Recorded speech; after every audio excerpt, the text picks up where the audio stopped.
ሁለት ጓደኛሞች ናቸው። ከዛ በረሃ ላይ እየሄዱ ሳለ የሆነ ሳለ ጭቅጭቅ ይፈጠርና ይጣላሉ። ከዛ አንዱ ጓደኛው በጥፊ ይመቷል፣ ሌላኛውን ማለት ነው። ከዛ በጥፊ የተመታው ጓደኛ ይሄድና አሸዋ ላይ ዛሬ ጓደኛዬ በጥፊ መታኝ ብሎ ይጽፋል። ከዛ አሁንም ጭቅጭቃቸውን ጨርሰው እየሄዱ ሳለ የሆነ ቦታ ላይ ውሃ ያገኛሉ፣ የታቆረ። ከዛ እሱ ውስጥ በጣም ትልቋ ማለት ነው። ከዛ እሱ ውስጥ ሊዋኝ በጥፊ የተመታው ልጅ ዘሎ ይገባል። ዋኝቶ የሆነ ሰዓት ላይ መሀል ላይ ሲደርስ መውጣት ያቅተውና ሊሰምጥ ይደርሳል። ከዛ ወደ ውስጥ ውሃ ውስጥ እየገባ ሳለ በጥፊ የመታው ጓደኛው ይመጣና ያድነዋል ማለት ነው፣ ይዞት ይወጣል።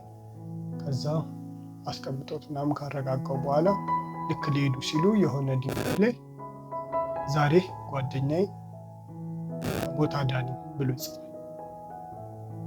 ከዛ በጥፊ የመታው ልጅ ቅድም ስመታ ዋሻዋ ላይ ነበረ ጓደኛዬ በጥፊ መታኝ ያልከው፣ አሁን ግን ድንጋይ ላይ ነው የጻፍከው፣ ለምንድን ነው እንደዚህ ያደረግኩ ይለዋል። ከዛ ያኛውም ጓደኛው ሰዎች ሲጎዱ አሸዋ ላይ ትጽፈዋለህ፣ ምክንያቱም ንፋስ መጥቶ ይዞት እንዲሄድ። ነገር ግን ጥሩ ነገር ሲሰሩልህ ድንጋይ ላይ የማይጠፋ ነገር ላይ ማንኛውም ንፋስ መጥቶ ሊያጠፋው የማይችለው ነገር ላይ ነው መጻፍ ያለብህ ይለዋል። ከዚህ ተረት ምን ተማር?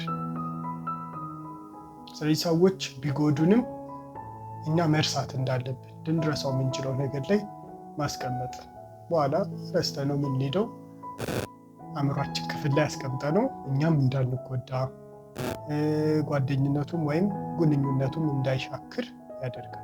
ጥሩ ነገር ሲሰሩ ግን የማይረሳው ክፍል ላይ ስንጽፈው ያ ጥሩ ነገር መልሰን ጥሩ ነገር ለመስራት ስናቅድ ያ ግንኙነት እየጠነከረ ፍቅር እየበዛበት ይሄዳል ማለት ነው።